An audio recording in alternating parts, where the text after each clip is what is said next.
Oh God, Amber, you cut like probably like 15 minutes off the last episode, didn't you?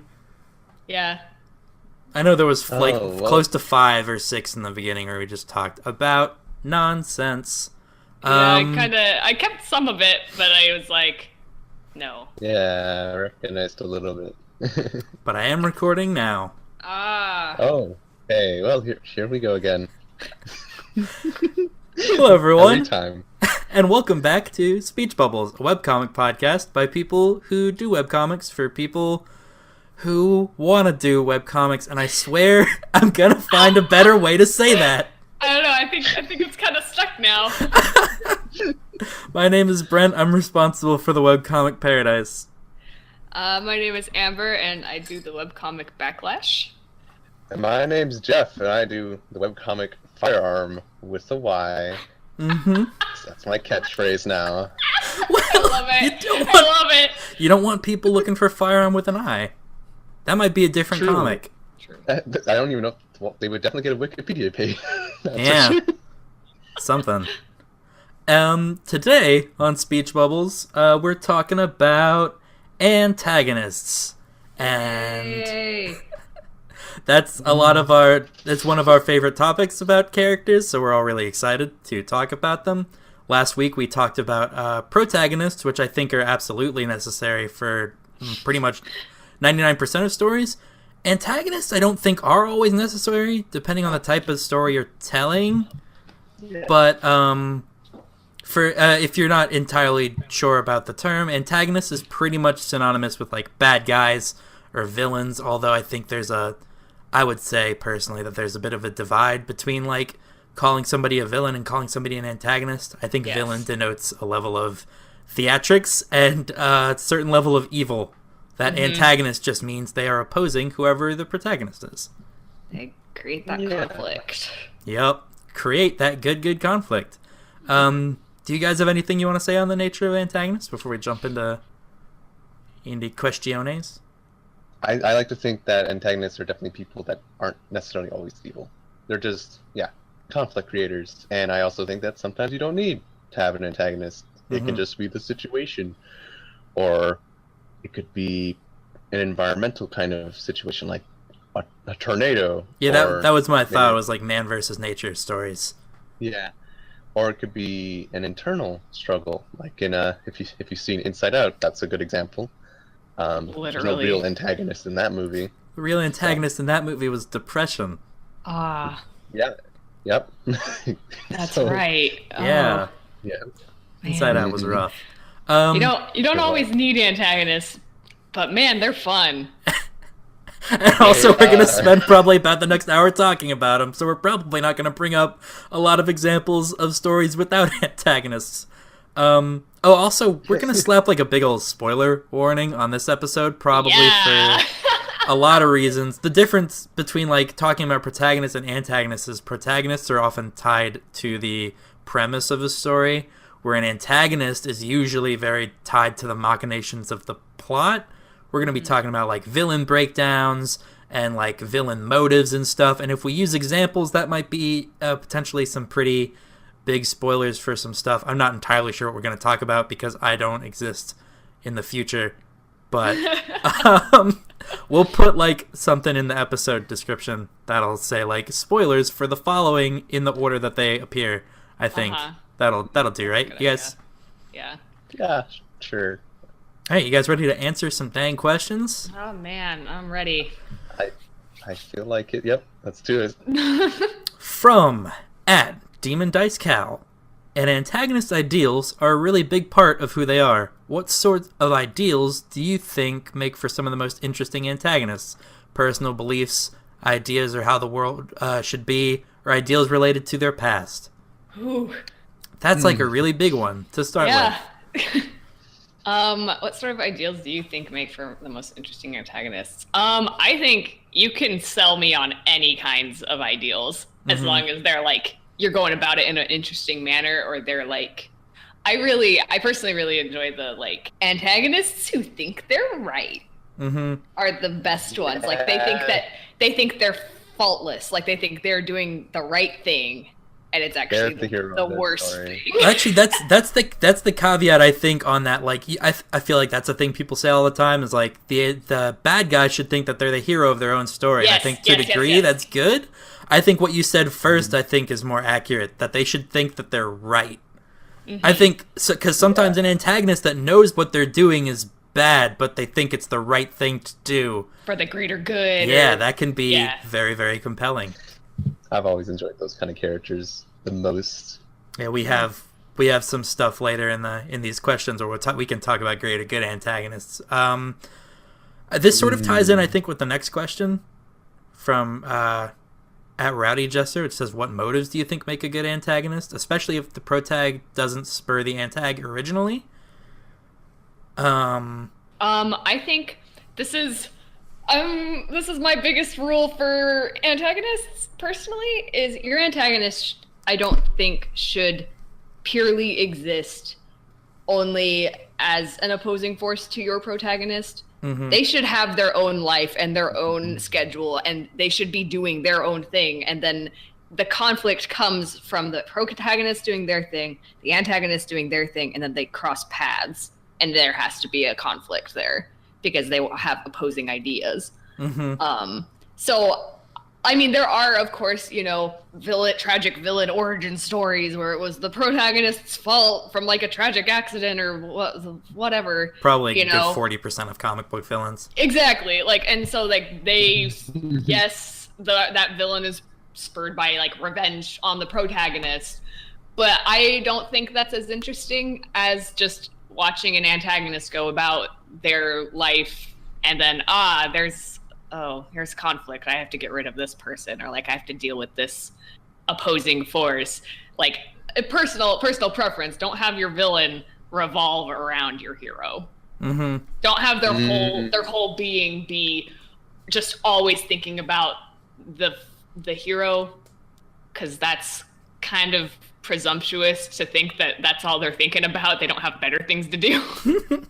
They should be they should be their own person. Unless it's like a breaking down that like trope, which I'm like looking at like the Lego Batman movie. Did a good job with that. Like stuff like that where it's like on purpose and it's very on the nose and they're very aware of what they're doing. That's fine, but and to be fair, like that's kind of what you also encounter in real life with people that you have conflicts with. It's just your opposing forces that are kind of going at each other while you're both trying to make your own way in life. So it does touch on the more realistic way people kind of handle that situation. So definitely more interesting. As far as motive though, anything. Yeah. I don't think there's one motive that's like, oh yes, that will always get you a good villain. Because I don't know, usually it's the motives that you haven't really seen before are the most interesting. I think that it definitely should be tied to their character and their sort of like, maybe not entirely their origin, but like it's got a root from somewhere. Yeah. An antagonist's motive is just whatever they're trying to achieve in life, or whatever their particular goals are for the moment. So I guess as long as you just know what that is, and you know how they're going to get there, or why they're going to get there, or what they're going to do to get there, then I think that's all the motive you really need, honestly. Yeah, we talked a lot about like protagonists having goals and ambition, I think, in the last episode, and I think your antagonist should similarly have goals and ambitions, and they should just not gel with whatever your protags are. Put some personal stake in that for them. Like have them be invested in that. I don't know.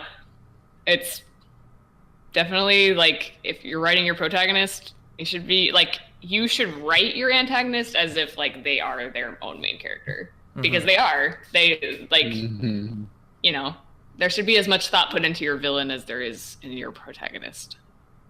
Because your protagonist is only like, if you have an antagonist in your story, your protagonist is only going to be as good as the villain that they're fighting. Crushed it. Yeah, got it. I think this next question is gonna be where the spoilers come in. All right. At Fiery Rain 14 asks, who are some of your favorite or hated antagonists in movies, comics, video games, etc.? I wrote a whole list. Yeah. So did I. And I'm assuming the question asker means hated as in we love to hate this character, and not Well, like this was a bad antagonist that I didn't care for. There's like there's like four different types. No, three. There's like three different types of like hating a villain. And there's like, that villain was just bad. Like, I did not like that character at all. They were just a bad villain. There's good hate, where you hate them, but man, you love them. They're great. Like, they're a good bad guy. And then there's hate, where you hate them in the context of the story and you hate them outside of the context of the story, but you recognize that they were really important to the plot. You know? I personally, I think I have a hard time having that third step. I'm hate, almost always in that second step of hate. Yeah, I usually am too, but like, Yeah. like, so, like, for example, of the hate for me, though, like, Umbridge from Harry Potter. Okay. That's I hate her. a lot. Yeah. Blackbeard from One Piece. I hate him. Like, the worst. Emperor Palpatine from Star Wars. Hate. Like, Yep. Alright. people that you just, like, really don't like, you know? They're not likable. You don't want to root for them at all, but you do recognize that they brought important conflict to the story. You know? Mm-hmm. Yeah, I guess that's a good way of defining it. Like, they're not someone you're going to root for. You're always going to be rooting against them, as opposed to, like, maybe with someone that you hate, but you also love watching on the screen or in the books or whatever, because it's like, oh man, they're so much fun. I kind of want to see them succeed just to see what they'll do. Yeah. Yeah. Which, that's, like, those are usually, like, those kind of villains are usually just my favorite character in a series, because they're fun. Yeah. They're fun to watch. Mm-hmm. Yes. You wait for their scenes every episode. Yeah, exactly. Kind of the opposite of what we were talking about, like with Overlord in the last episode. Yeah. Overlord's so interesting. Love that series. Like, and like a bad villain, just like bad. Like a bad character that I don't like. Examples would be like, you watch from Bleach. Yeah. Theo Galavan from Gotham. Yes. Yeah. Bad. Bad. Not Katrina. charismatic. A bad liar. Katrina from Sleepy Hollow. Like, just bad. Like, just bad villains. They're not fun to watch. They're just increasingly frustrating. They're not believable. Like, just, ugh. Yeah, you're like, if your villain is like a charismatic, like the concept for your villain is like a charismatic manipulator who's pulling all the strings on these people. Like, you better give me a really convincing performance in your writing that this villain is such, because otherwise it's just gonna like suck. And especially if you drag it out for 11 episodes, Gotham. Oh no. Anyone following me knows I just finished like a 2-season Gotham marathon, and I have really strong opinions about Theo Galavan. Although, speaking of scene-stealing villains, Penguin and Edward Nygma do a really good job throughout both of those 2 seasons. They're real good. And Those they're are great villains you love. Like, that hate love. Mm-hmm. Yep. Yes. Actually, since this was a question of like, who are some of your favorite and hated, or love to hate antagonists, I would definitely say that Penguin and Edward Nygma are definitely up there. Just because I've been watching Gotham recently as well.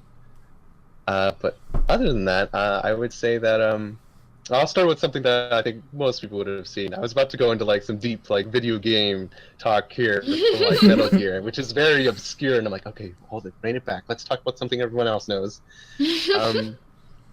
Okay, so I don't know if either of you guys or any of the audience have seen Inglorious Basterds, but I haven't yet. Long time ago. I really enjoy Christoph Waltz's character, Colonel Hans Landa. He is, he plays a what that people have named him in the story, the Jew Hunter. He's one of the Nazi colonels, because this takes place during World War II, and I I have a love-hate relationship with him because like I hate what he does, but I love watching him do it. He's kind of that one of my favorite tropes, an affably evil character, in that they're just so charming, so charismatic, and so very violent and like terrible and just evil. And I don't want to get into spoilers. I think you would really like his character too, Amber. But... I think a lot of that probably ties into the performance of Christoph Waltz just doing it. I know.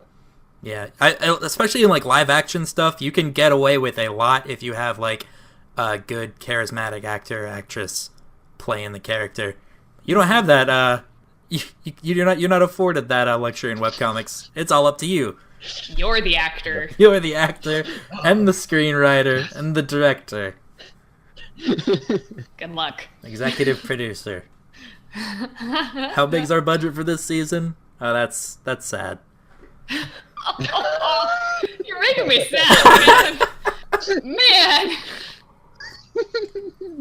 What about you guys? I have too many. Yeah. I don't know. Like some favorite. I love Wilson Fisk from the Netflix Daredevil series. Yes, He's so very good. One of the best villains in recent memory. Freaking jeez. He's got that dichotomy of like this like nervous, like soft-spoken, like poetic guy, and his whole introduction episode is this slow build. And these are going to be some mad Daredevil spoilers right now if you didn't see the first season, however many years ago it came out now. But his whole episode his introductory episode is this slow build up. You know this guy's the kingpin. You know this guy's in charge of all the criminals. But he's like, he talks really low and he stutters and he's very nervous and like socially anxious. And then the episode ends with him slamming a dude's head in a car door.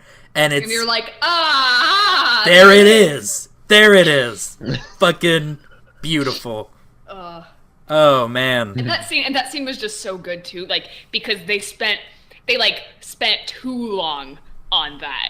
Like so it just like really drives it home. Like you're just like, okay, I get it, you're evil. And he's like, no, I'm gonna slam this guy's head a couple more times so you really get it. His head is pulp now, yeah. I'm going to go over, like, this is the kind of villain that I am. Like I will go way too far. Like and I think a good part, especially in that introduction, was the subversion of expectations. You know this character is the kingpin.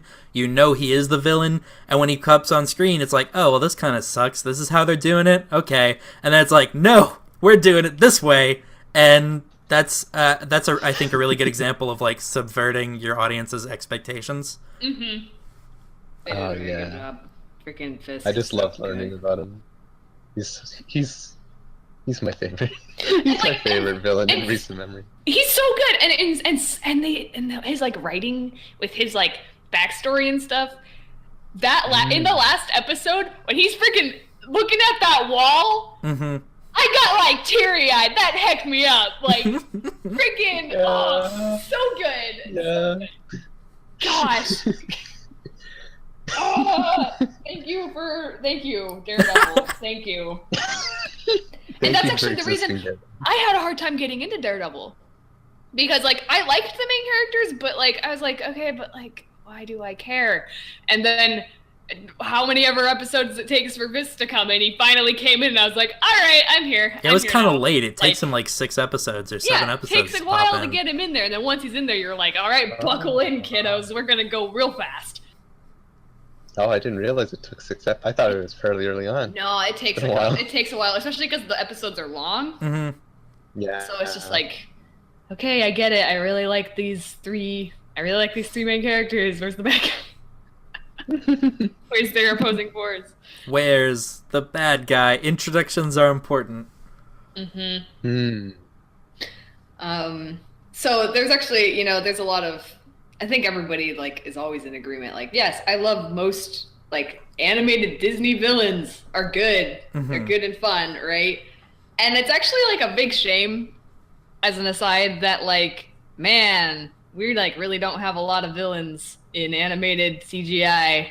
Yeah, they've gone down anymore. Since the Disney Renaissance. They like don't do them anymore. They're like, no, we're gonna focus more on like just blah blah, which is why Wreck-It Ralph, good.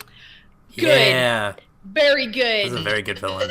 You go into that movie thinking that it's just gonna be a fun, we're gonna have a fun time learning to love ourselves in this movie, and then freaking King Candy comes in and he's like, "Hi, I'm actually kind of terrifying." Mm-hmm.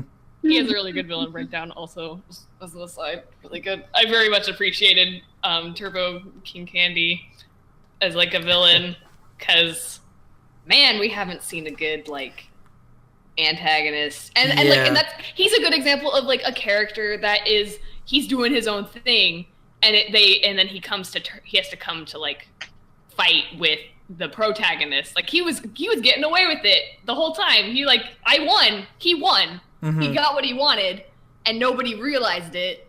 And then Ralph comes in, and Vanellope's comes in, and they have to go fight him and save everybody. It was just a really good. I love that movie. I love Wreck-It Ralph. I love that movie so much. It's very good. I always forget about when I think about like recent Disney villains. I always forget about King Candy. He's man, it was. They did a good job hiding him. Mm-hmm. He comes out of nowhere. You're just like, all right, it's fine. Oh, yeah, that's mad spoilers for Wreck-It Ralph. Mad spoilers for Wreck-It Ralph. We put a spoiler warning at the beginning. I thought we could just go. Yeah. I'll put actually, timestamps to skip. I just kind of want to backpedal to the Disney villain thing real quick, because I was going to say bringing this up until a further question down the line, but I think this might be interesting to bring up. Is that I'm just going to paraphrase this, but I'm pulling this information from a editorial done by Nostalgia Critic. If you follow me, you probably know what I'm talking about. If you don't, well, I'm going to paraphrase it for you. And it's essentially talked about why there's not really a lot of good Disney villains anymore, at least not very memorable ones. And I think this also applies to Marvel, and it has to do with the fact that all those old classic movies and stuff from Disney, a lot of them didn't always have the greatest protagonists. Like, they were just not very fleshed out, and still, when the villain was on screen, they usually had a lot more personality and were a bit more flashy and a bit more interesting. You remember them. Mm-hmm. Like in case of Sleeping Beauty. You don't really remember what's her name, Allura? I never watched the movie. Yeah. Or the Prince. Does Prince even have a name, or is he just Prince? I think he has a name. I just can't think of it. I can't remember, but you remember Maleficent. Like, she stands out, and she stole every scene she was on. She had that tension and that slow build up to everything, and then she turned into a freaking dragon at the end. Mm-hmm. Yeah, you win when you turn into a dragon. And the reason why villains have become less of that, at least from what he talks about, is that because people want more interesting protagonists. They want protagonists that they could actually kind of follow along with, and not just be like, oh yeah, here's the protagonist, oh look at that villain. Mm-hmm. And now it's become more of all these characters, both in Marvel, Disney, and I guess now Star Wars. I mean, they're all under the same parent company now. The protagonists have now more flaws and more inner conflicts to deal with, not just with the antagonists, and that's why spoilers for Moana. That's why Tamatoya doesn't have as much. He has that little bit of screen time. It's got a 10-minute scene. And it was the best scene in the movie. Let's just be really honest. My favorite, yeah. And there's nothing after that, and that's just because he wasn't essential for the story, and it's it was because it was dealing with what Moana had to deal with internally, and what stuff to do with helping her people and everything. That was the conflict. I mean that makes sense. That's why. Yeah, okay, so they're focusing more on the internal struggles of protagonists as hey, this character is going through things. Hey kids, you can look up to them. But I still don't think that's an excuse to have bad antagonists. Not memorable characters. We'll get in another 20 years we'll reach equilibrium. Here's my Moana take. I think that Maui should have been the villain. Because he was. We talked about this a while ago. Yeah, he was the antagonist. He created the conflict. So it was really kind of expected it. I expected him to be betray her or something, do something devious, because he already was you know, like, and he had the problems of, like, him being really full of himself and whatever. Like, him being the antagonist and then, like, you know, like, doing, like, a bait and switch with Tafiti. Mm-hmm. Like, thinking that, you know, Tafiti was the villain or whatever. I don't remember what the, like, demon version's name was. Taka. Sorry, I couldn't remember that one. Like, if they did, like, a bait and switch and then had Maui be like, well, I'm actually the problem. Haha. Like, that would have been way interesting. I would have loved that. But, you know, it was just, no, we gotta play it pretty straight. We're just gonna have these two people learn to like each other and then go on an epic adventure and fight a big crab at one point and then win. You know? Yeah. Yep. Like, I don't think that in, like, having a, like, no antagonist or, like, not having a memorable antagonist is, like, acceptable, because you just gotta write them, man. Like, you can have a good protagonist, like, a really strong, you don't have to, like, pick and choose. You could have both. Yeah. And that would only make for a better story. Like, why? Come on. Like, that's how Wreck-It Ralph was. You had two really good, like, the main characters had really strong personalities and the villain had really strong personality. Everyone was very distinct and pretty memorable. More of that, Disney. And Marvel. Oh man, I think I got my own beef with Marvel, and it's Oh my god. man, is this character's plot over? Let's kill him. I'm so mad. I hate Marvel movies. I think Marvel, like, I think we could use that to go off on a separate tangent about whether or not to kill your villains, but we got a lot of questions. Yeah. We've lost the plot a little bit. Right. Dang it. I just was talking. I was having fun talking. Let's rein it back in. All right. Let's see. So from @TurdGolem, how do the hosts feel about their past antagonist introductions? What were they aiming for with them, and did it work? Also, since there was already a good discussion about jerk protagonists, what do the hosts think about good antagonists? Oh. Jeff, your main antagonist, it hasn't been introduced, correct? No, it has. No, they have not been. But I like Crow like, Knuckles, but he's it's- probably your like first anime episode thug, right? Yeah. No, like I. If we had to put him in the antagonistic category, I'd say, like, oh, it'd be nice if maybe I would have changed some ways of maybe introducing him, but I think it's fine where he's at. It's just, I think over time I learned that maybe building things up a little bit more in the background probably would have been better. But otherwise, yeah, not gonna worry about that yet because we're not there yet. So I'll leave the floor to you guys. Oh, man.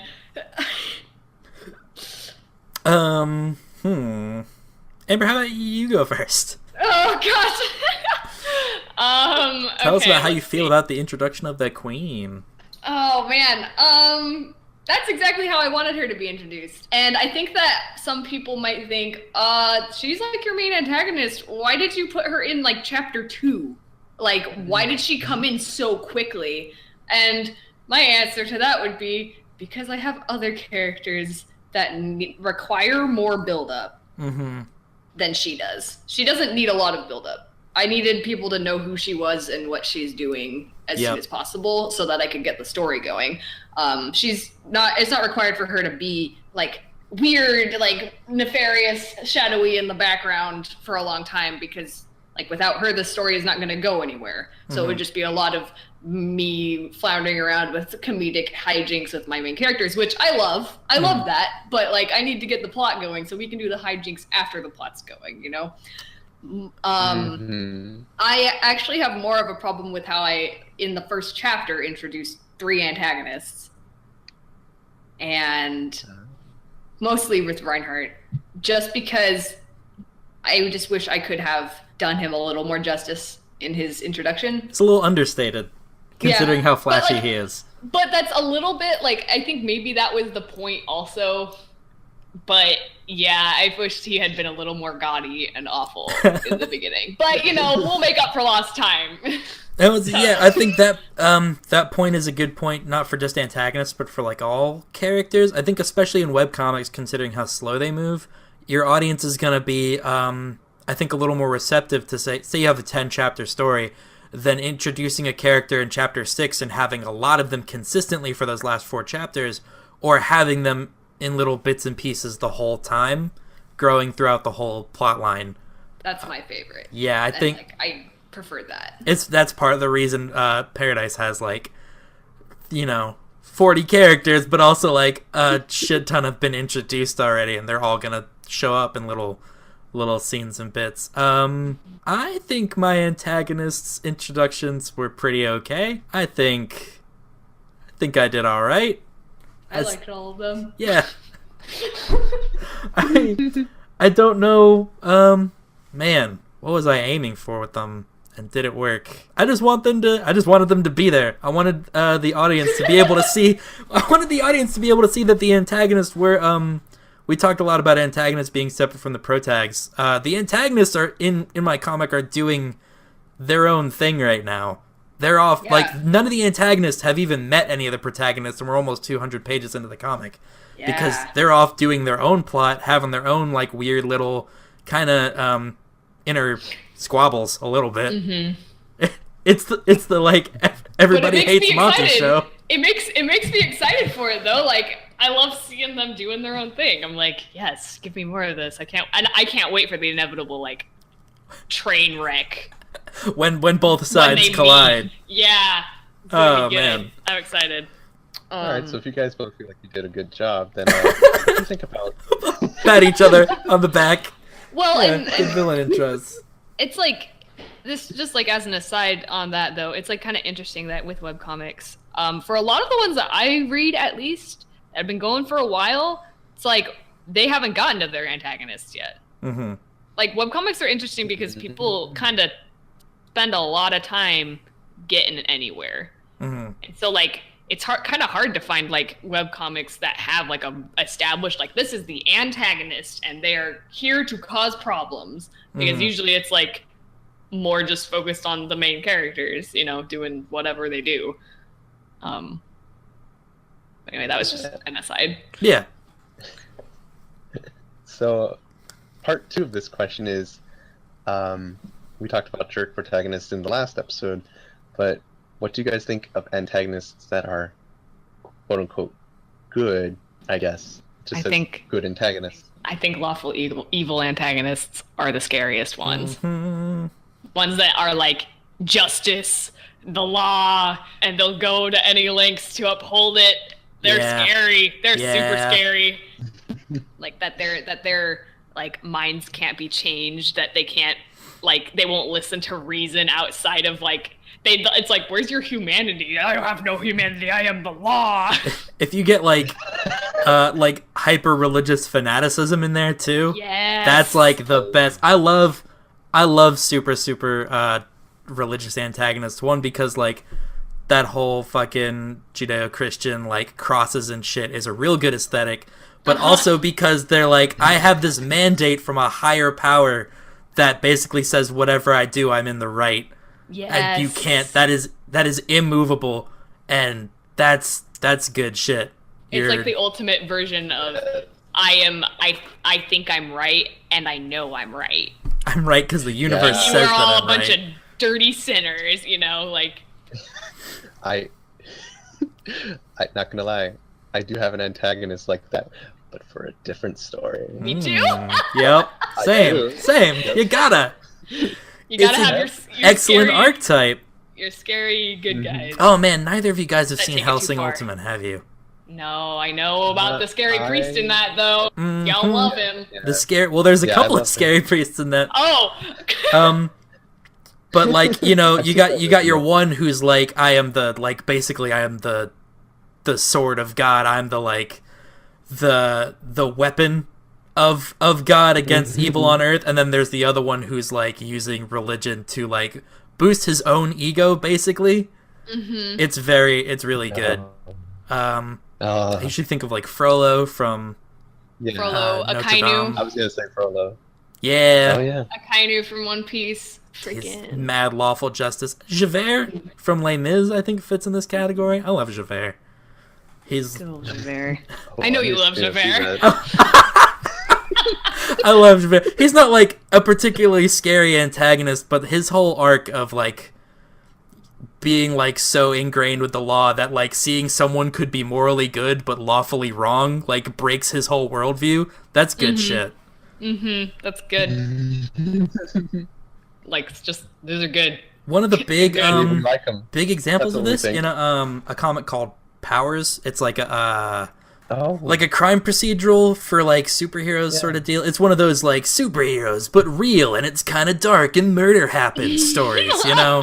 It's so like at this point it's a smidge played out, but there's a storyline where like I want to say not Omni-Man, that's Invincible. Something. The guy who's that universe's Superman basically like has a mental breakdown and is like, what's to stop me from essentially being God and making the right decisions for everybody? And he like rapidly starts changing like the world by like wiping out whole swaths of terrorists and like changing the agriculture and stuff, and it's like mad scary because everyone in the comic without powers is like, we can't do anything about this. He's just like, this is the correct thing to do. I think he ends up like fucking off into space.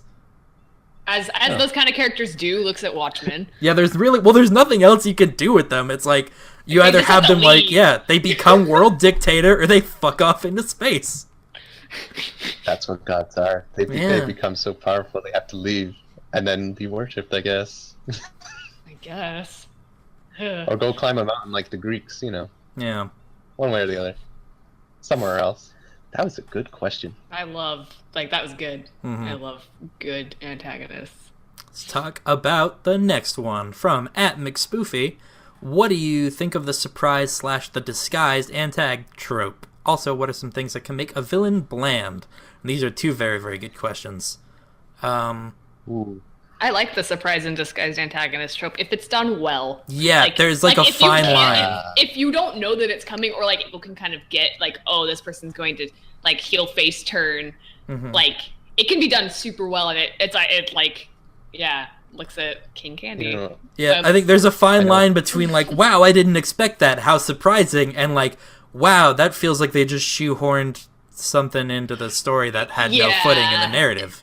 Yeah, it needs to be like something that, okay, that's necessary. That was gonna happen. I think your audience needs to be able to like make like, depending on how much you want it to be expected, your audience needs to be able to look back on the narrative and see the pieces that fit together that make sense for it. Exactly. Yes.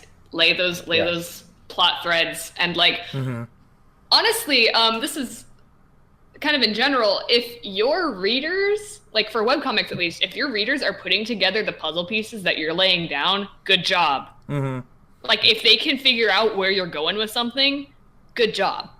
Like it's okay to have people like guess the twist or like guess something, because that means they're paying attention and you're doing a good job leading them down the story.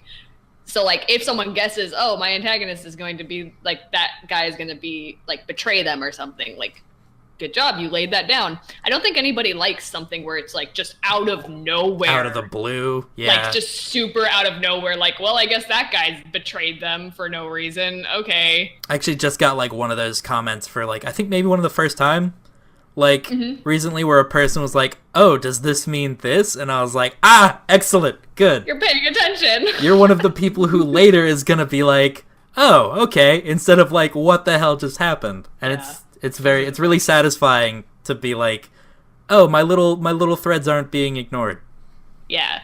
I think I just kind of toss in like a bad example of this, like of an obvious like, oh, you're obviously gonna make like a heel face turn and totally betray us, is probably Atlantis, the Lost Empire, with Rourke. Yeah, like just like so super obvious. You're like, Yeah. But what was different with that, though, what was good with that was that they were obviously going to betray them, but then like all of the other side characters that were also on that didn't. Like they stayed with the main characters. So like they didn't heel face turn, and that's what made it like, yeah, awesome, you know? Yeah, no, exactly. You saw this like group of otherwise like grave robbers and crooks kind of do like a face turn, I guess would be the alternative to a heel turn. You'd expect Milo to be left alone at the end, but he wasn't. They came through for him. and that's why I like him. Great cast of side characters. So good. Now, I kind of wanted to bring up this other example when I saw this question, and I'm not like 100% sure where I'm on where I stand with it. But spoilers for Zootopia. Bellwether, like, I mean, it makes sense, I guess, like, especially like how much she was like kind of berated and, well, just kind of told what to do all the time and not really respected. But it at the same time, I felt like it would have been nice to see that build up a little bit more. Oh yeah, no, if she had like a breakdown or something. She was too unassuming. Like like you really like, she was too good at it. Like there wasn't any hints. Like she was just, you know, I'm the ditzy, I'm mistreated and I'm kind of ditzy, and you're like, okay, well, that's unfortunate. Moving on. Yeah, her storyline could have very well ended with her like chewing out the mayor and like getting self-confidence as much as it could have like suddenly being the villain. Why couldn't she have had both?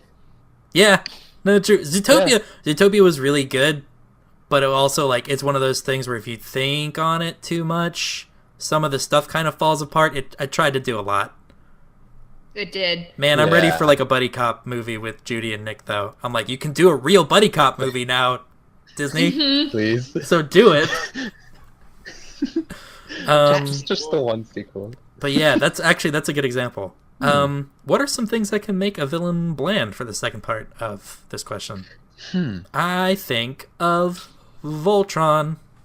Voltron. Oh, here we go. Now, to be fair to all listeners and parties who have in hosting the podcast with me, I have not seen season 2 of Voltron. I have not. But either. the Galra were mad boring in the first season. I don't know if the second season redeems that at all, but they're like generic purple, we're taking over the galaxy. They're like a bad example of evil for the sake of being evil. Yeah. Like, which is another one of those. Of another question we have down the list. Yeah, but I have seen most of season 2. I really need to finish it. I should have done that, but I think they get a little bit more interesting by season 2. At least from what I've seen. So there is that's good to hear. I'm praying because like, as much as I love the like main characters, they like sure do carry that show, huh? Yeah. You know? Yep. It's like Zarkon is like, oh, I'm a big evil purple alien and I'm trying to take over the galaxy, and it's like, man, Megatron called. He wants like everything that you've stolen from him back. Gosh. Megatron called. He's embarrassed. He's embarrassed for you and he wants you to stop. He's like, Starscream could do a better job. God. Honestly, though. Yeah, it's kind of like, I think that bland villains it's usually because they're not given as much focus as the protagonists got in development. So they're not really a whole character. They're just kind of like there, you know, like they're just, I'm a force and I am a force of conflict, but like you're not going to get much more out of me. And like that's boring. Very one note. Yeah. Their motives probably end at like conquest for the sake of conquests. Yeah, it's like, and then you're left there thinking, like, going with the same group of characters. You're like, okay, but like, what's gonna happen? Get what you want. Like, you don't have any personality. Are you gonna go golfing? Are you gonna go like are you gonna retire to the Bahamas? Like, what are you going to do after you get like galactic conquest? There's nothing there. You just want to sit on a big chair. Yeah, like and frown. Snooze city. I think we can kind of tie this into the next question from @SinnersKoala, which is, do you think there's a good and proper use for an antagonist to be evil for evil's sake, or is that just straight bad writing? I have opinions about that. Do tell your opinions on that. I do not think that evil for evil's sake is bad writing. I think that you can write really cool villains that are just evil for evil's sake, and I'll give you some examples that I wrote down. Because they're like, yeah, I have some examples. So like, we'll just do the really obvious one right out of the gate.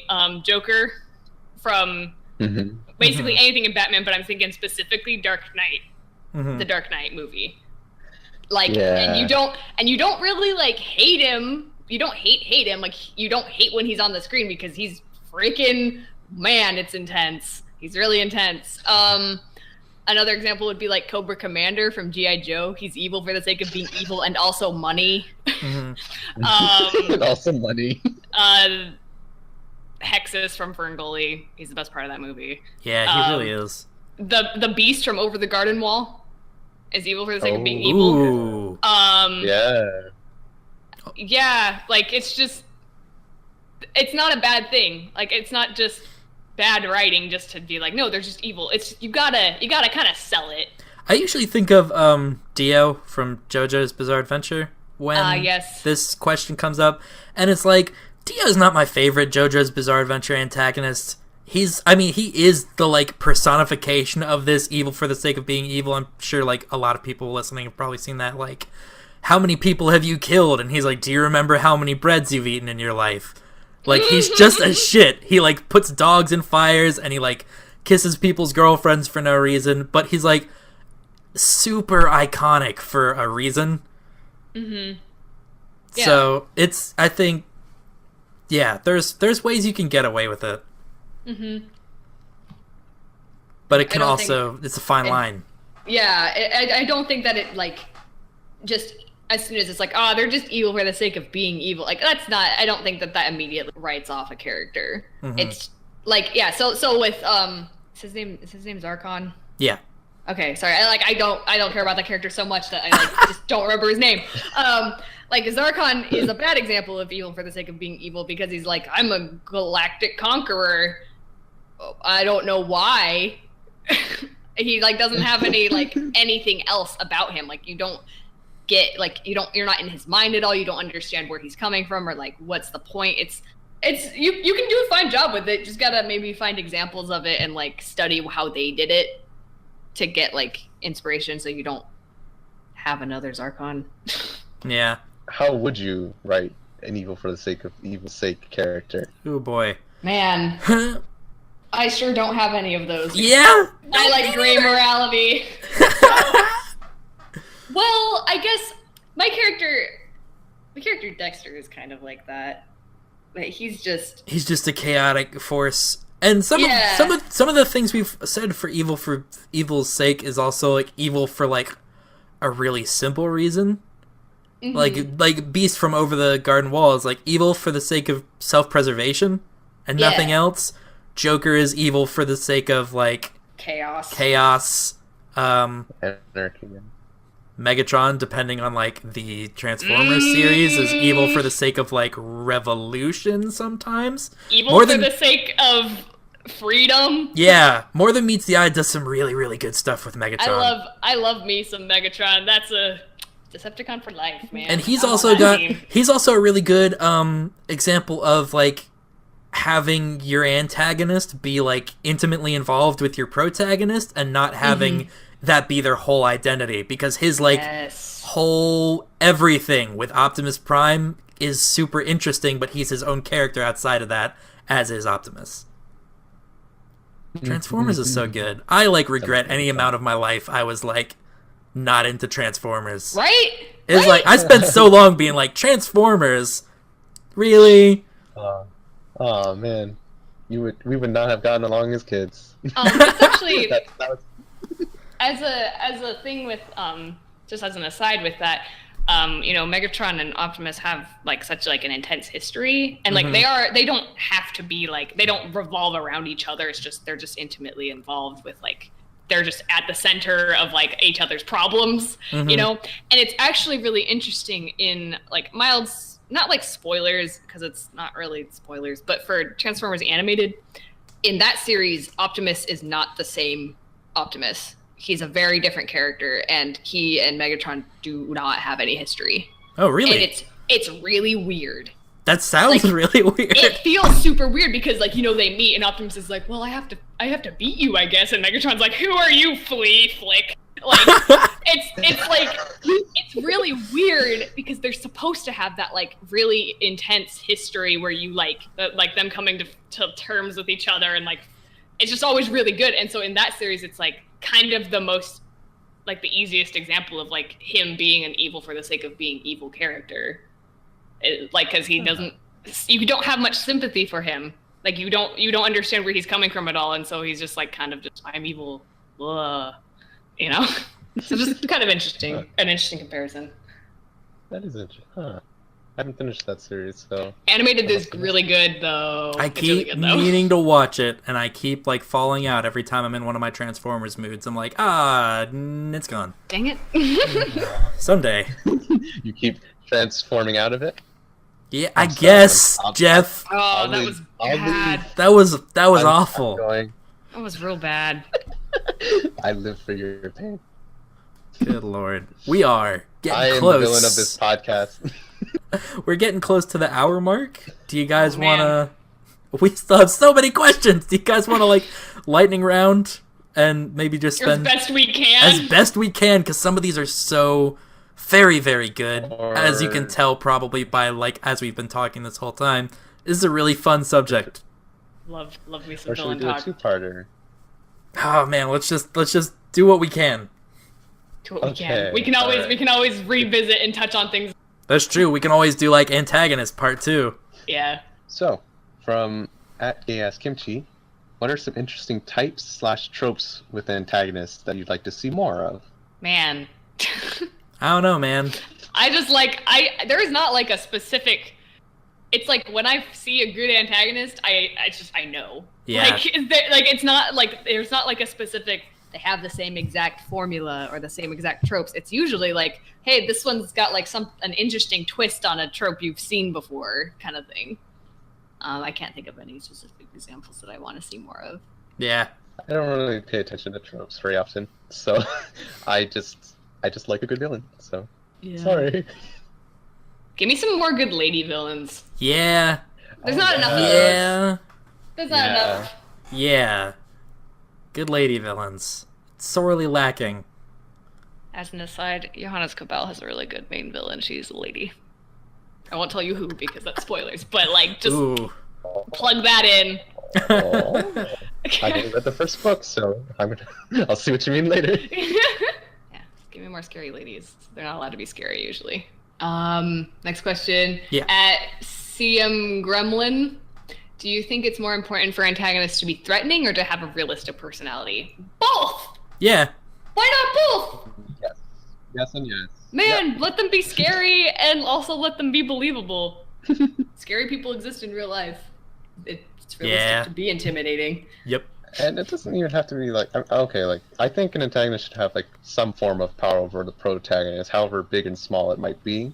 Mm-hmm. Just because they have to be creating that sort of conflict. That's what makes them threatening, is having some form of power that, or I guess order or something that the protagonist either cannot achieve or has to constantly struggle against. So they should be threatening in some form, yes.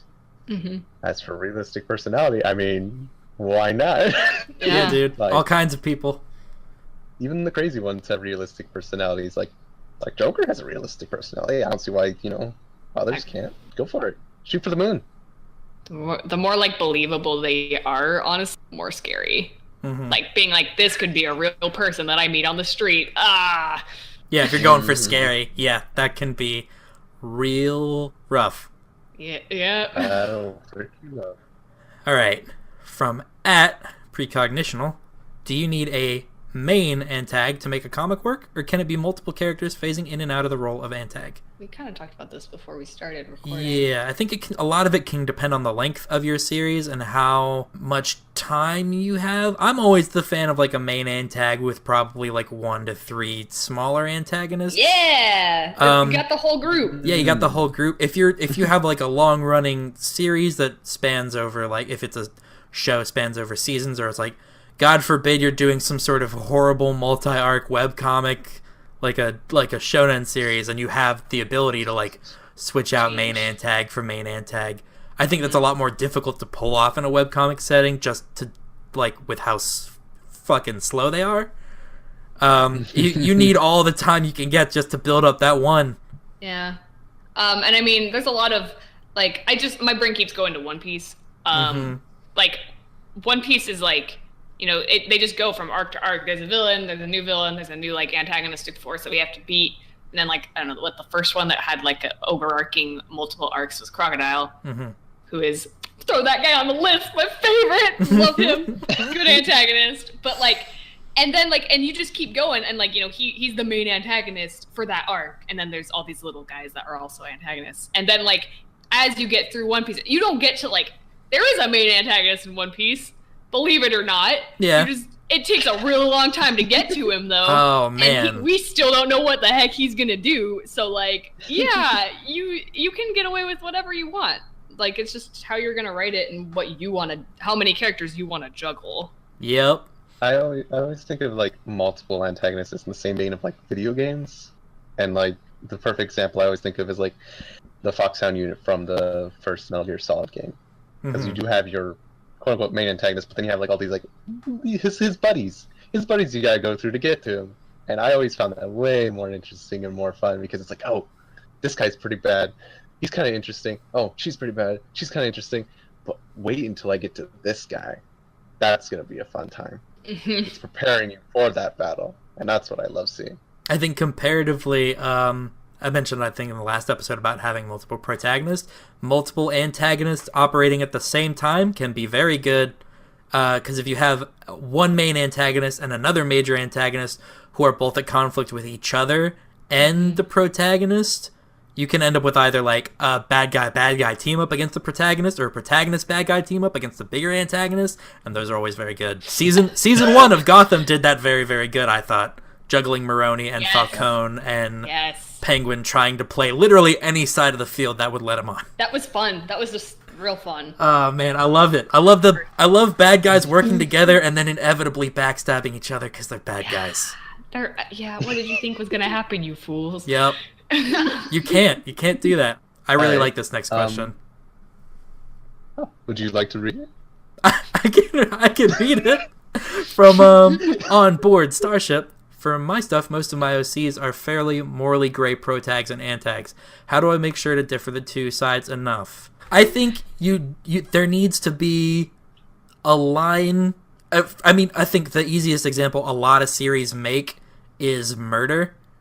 There needs to be a line separating your protagonist from your antagonist. A lot of series do that's, I think, the simplest way you can do it, is your antagonist is willing to kill to get things done, and your protagonist is not, and that's the line that the protagonist cannot cross.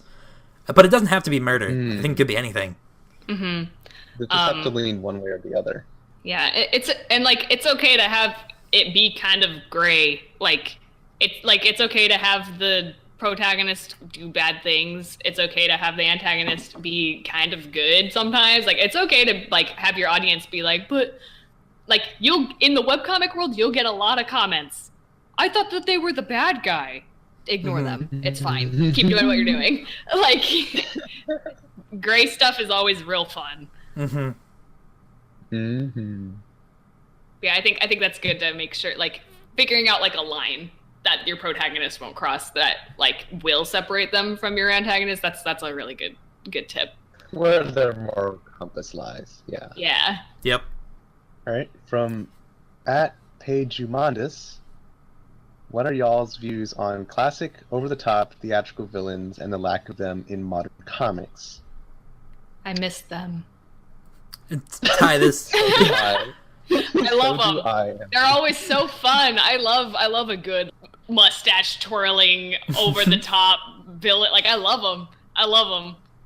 They're real fun. I love fun villains.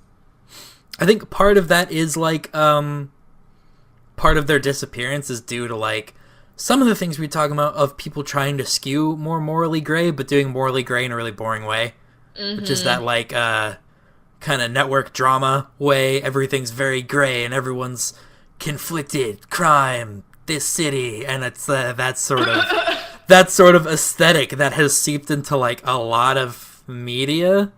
Has there are ways to do morally gray that aren't that.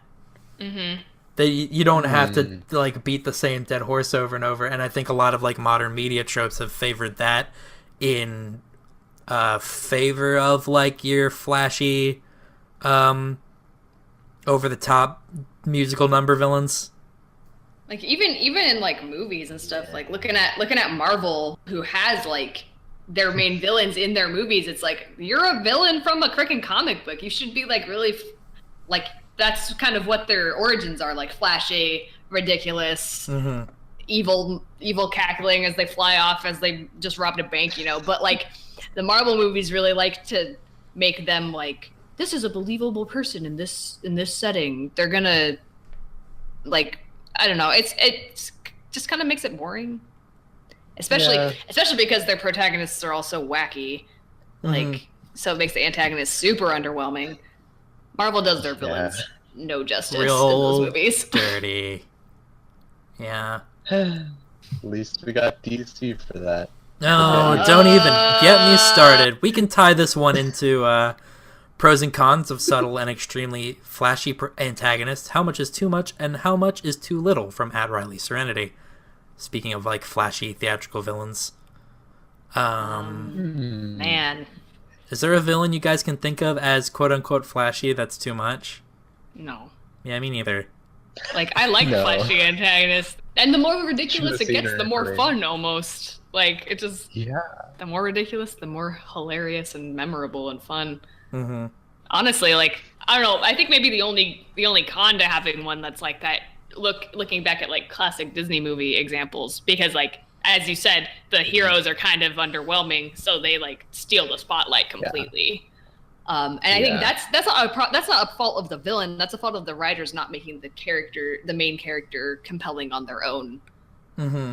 I think it's just kind of the same thing we talked about with the protagonist. It's just learn whose story it is and why, and just put your focus there. If you feel like your villain's being too flashy, then maybe you should do something with your protagonist to make them come out more, you know, like more memorable. That's the only. The pros are memorable villains, fun to write and draw. The cons is may outshine your protagonist.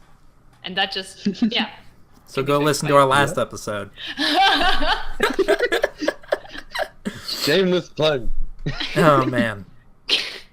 At Zombie Dogs asks favorite villain breakdowns. I wrote down a couple. I could just read them off real quick for me personally. Really quick, because actually, Amber, you using this term was the first time I'd heard it. Do you want to explain to people who might know not what villain be... breakdowns are? Well, they might know what they are, but they might not have a word for it. Do you want to maybe give us the Amber Dictionary definition for villain breakdowns? The Amber Dictionary definition? All right, the villain breakdown is the point in which your antagonist, it's like when everything comes to a head almost. It's like their turning point. It could be the point in which they become the villain. It could be the point at which they're like in the final conflict with the protagonist and they just are like losing their mind. Like it like where everything just breaks down around them. Everything they've been working for is crumbling before them, and like their reaction to that. In my opinion, your villain is only as good as their breakdown. Usually it involves like a loss of composure and panic and rage. Yeah. Yeah. So like I have maybe like examples would help illustrate what I'm talking about. So my favorite villain breakdown in anything is Ratigan from The Great Mouse Detective. Mm-hmm. His villain breakdown is so good. I get chills every time I watch the end of that movie because it's his character is also just really good. I could go off on like a million years on Ratigan and how good of a villain he is, but like, you know, he's very much constantly trying to like prove, no, I'm not a rat. I'm not like just some animal. I'm clever, and I'm too clever for like my protagonist, you know, everything. And then like at the end, his whole plan is coming down around him, and he literally turns into like an animal. Like it's so visceral. Like he just loses it, and he just becomes more of just like a raging beast than a person. And it's like you finally see like that part of him like come out, and it's real good. It's real satisfying. Another example is actually, I know people did not like this movie, but I like this movie. Ultron from Age of Ultron. His breakdown is super interesting because it takes place. His breakdown is the first thing you see of him. It's at the very beginning of the movie. When he's like created, that was his villain breakdown, where he is like trying to process things and he was just like slowly going crazy, and then he comes to his own decisions of how he's going to act. Like that was a real good breakdown. Really interesting. I liked it a lot. I'm just gonna like list a couple. No, keep by all means. Wheatley from Portal 2, real good breakdown. His like turn, so good. Envy from Fullmetal Alchemist Brotherhood. Real good. That's a good one. That's a good one. I really enjoyed General Zod's in Man of Steel. He had a real good breakdown. Real good. I've not seen Man of Steel. I haven't seen I liked it. Zod was a really good villain. He had a really good breakdown, in my opinion. The main character of Scarface himself, Tony. Oh, I saw. The whole last hour of that movie is just a slow breakdown. It's pretty good. Commodus from Gladiator. Frieza. Yeah. Frieza has a real good one. Azula from Avatar: The Last Airbender. Yes. Uh-huh. Oh, yeah. I really liked. I already said, King Candy, Turbo from Wreck-It Ralph. Pokemon spoilers. Oh no. Oh no. The main villain of Sun and Moon, Lusamine, had real good breakdown. Yeah. And Andrew Ryan from BioShock. Oh yeah. So. Yeah. Yeah, those are all the ones I listed down. Those are all my favorite breakdowns. They're just really good, real memorable. Yeah. I know we brought it up before, but Wilson Fisk is another good one. Yes. He does have a good one. End, but that was a good one. I did not realize this is what you guys meant by breakdown. I thought we meant breakdown. Like, breaking down like why we like these characters and stuff. And I wrote like an entire. Jeff, I'm sorry. No, villain breakdowns, as in their like actual like emotional, physical, mental breakdown in the. Yeah. In whatever it is. It's my favorite. Yeah, it's typically either like the birth of them as a villain. They're like scrambling to keep their plans intact as like the protagonist. Yeah, or they're like one of my favorite. I don't know if I can call any concrete examples because unlike my co-host, I did not write notes prior to the episode. But one of my favorite types of villain breakdowns is the villain getting what they want and realizing it was an enormous mistake. Yes. And seeing like their like kind of like confidence and pride turn to like horror and panic as their like plan destroys themselves. That is excellent. That is very good. Oh yeah. Those are always real good. And to really just shove another Gotham reference in here one last time, Edward Nigma's breakdown at the end of season 1 was so good. Yes. He is like one of the most pitch perfect parts of that show. Yep. His whole build. Very good. Very good. Excellent. How dare you make me care about the Riddler Gotham? I know. It was that slow build. Yeah, because they do it so it's just in little bits throughout the whole story. We see his whole arc go, and it's so satisfying. It's so satisfying to see it play out. Hey guys, hey audience, go watch Gotham. Go watch Gotham. If you learn anything from this, and then listen to our next podcast, which is just us talking about Gotham.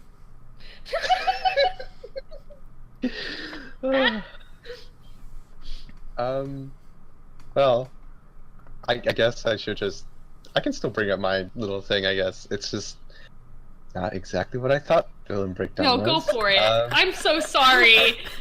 No, I didn't realize. I thought I should have asked. That's what I say, we need a definition. It makes sense now. It makes sense now. I mean, it's a perfect term to refer to what this thing is. See, I didn't realize that people didn't know that. Like, so now I'm a little self-conscious. No, I was gonna say it's a thing that's prevalent in a lot of things, but it's like it's not something I had a word for until I heard you use the term villain breakdown. I was like, holy shit. That's a thing. Thing. So, well, my example is gonna be the big boss from the Metal Gear series. Can you tell I'm a big boss fan? I mean, come on. Otakun is my name. Otakon? Anyone? No? Alright. Well, it means otaku convention. Yeah, I know. Well, yes. But I'm not going to argue with right now about Metal Gear, okay? My Metal Gear knowledge is, like, tangential at best, but, man, if I was better at video games and had more money... Please tell us about your fave. Okay. So, the thing is, Big Boss was considered a villain for the longest time since the original NES games, and it was not kind of more fleshed out until the third game, many years later. And I find him to be, I like to think of him as a villain, even though he's been kind of portrayed more sympathetically as a hero nowadays. And I think that's because he starts off as a good person, or at least as good as he can be. You know, he's just another soldier out there on the field, but the things he goes through in the third game, I guess spoiler warning, whatever. I It's don't know fine. if many people The Metal Gear bother plot trying is to so play Metal Gear. Metal Gear plot is so wacky. By all means, spoil away. Well, essentially the third game is that he's sent on a mission by his mother figure / mentor, and by the end of that mission, she betrays him, and he's ultimately sent out back again after recovering to take care of her, to eliminate her. And it's such a hard struggle for him as a character, as someone he's seen as almost like a mother, lover, mentor kind of figure. It's this really weird, complex relationship. He doesn't want to kill her, but ultimately he has to. And by the end, when he does, he feels so conflicted about what his mission was and that what the U.S. government had him do, that he actually kind of at the end regrets everything he's done, and he kind of moves away from patriotism and what America stood for, and ultimately decides to try and carry out what the boss, his mentor, thought the world should be like, kind of trying to carry out her ideals.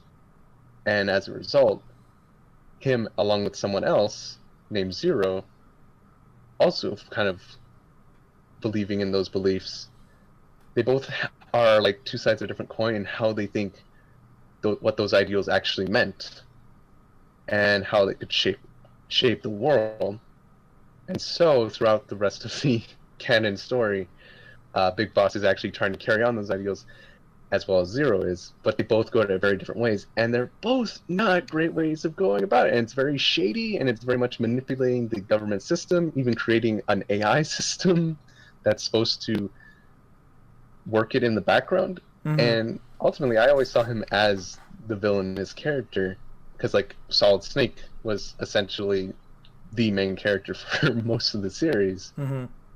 And it's kind of, I find him very interesting and complex in that way, that he does all these awful things because he thinks he's right, and he's carrying out the even though it's not entirely accurate, and it's not exactly the way that she saw how things should go. And it's just very interesting to see that breakdown, I guess, up the point where he does have to kill her, and he realizes, oh, maybe this isn't right. Like, I've been screwed over here. This is not what I want to do at all. I'm going to do things I'm going to show the world how it should be. So yeah, I would say that's one of my favorites. It's totally not because I'm just a biased, mega fan of Metal Gear or anything. Shush. Well, Metal Gear is like full of that morally gray shit because it deals with like war criminals and huge ideals and all that good shit. Indeed. All right.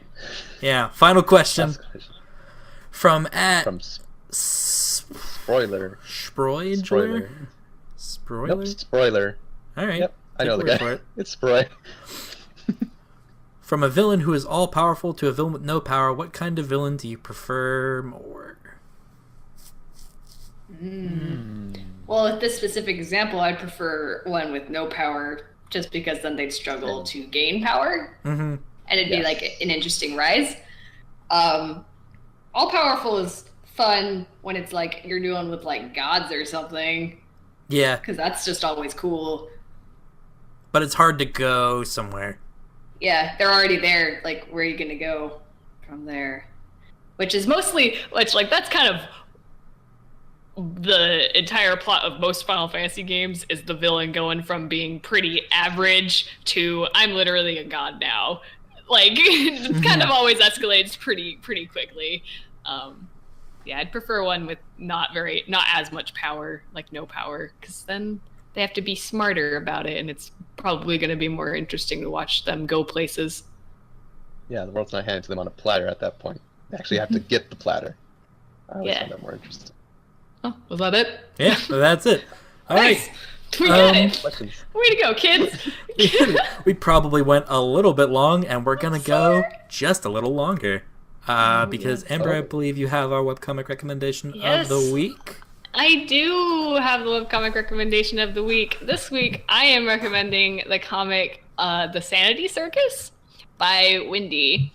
And I don't want to get too into what happens in this story because I don't want to spoil it. Like, I know we had a rampant spoiler-full episode, but not for webcomics. That's the sacred ground.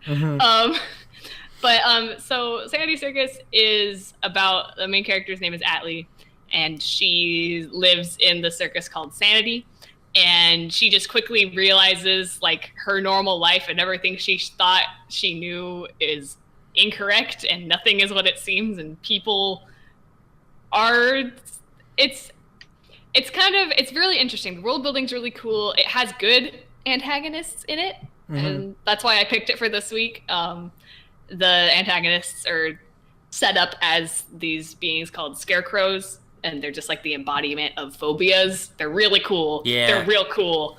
And like, the art is gorgeous in this comic. I really like all the characters. There's a lot too. Like, there's a lot to read. So Yeah, like, there's a pretty good backlog on this one. it's Wendy does a great job. I absolutely just love it. I started reading it because it's she hosts it on Tapastic as well as on her own site, and I started reading it and I got hooked because, man, there's some scary stuff in this. Like, I wasn't expecting it to be as like kind of just like full of like horror elements as it is, but it's a real good comic. I definitely recommend it. Please read it and support Wendy. She's great. And that's it. Short and sweet. All right. Sometimes people aren't people. Sometimes people are instruments. Sometimes people are instruments, and sometimes people are animals. Sometimes people are horrible monsters. Yeah, it's just a good time. It's a good fun time all around. There's also like a really good, like, kind of twist, I guess. Yeah. Like, probably a good portion of the way in it that I didn't really see coming. Yep. Real excited. Real excited for where it's going. It wasn't a bad Oh, twist. boy. Like, It it wasn't wasn't. like a weird bad one. It was good. It was a surprise. Very good. I'm just excited about where this comic is going. Well, I will go read it then. Yes, Jeff. All right, I think that's gonna do it for us this week. Thank you for letting me ramble about antagonists. Like, knowing how much for we all having have to say on the subject, I can definitely see us doing like another episode on this. For our next episode, I think we're gonna steer away from character-based prompts and more in like work process prompts. But you guys will have to see next episode.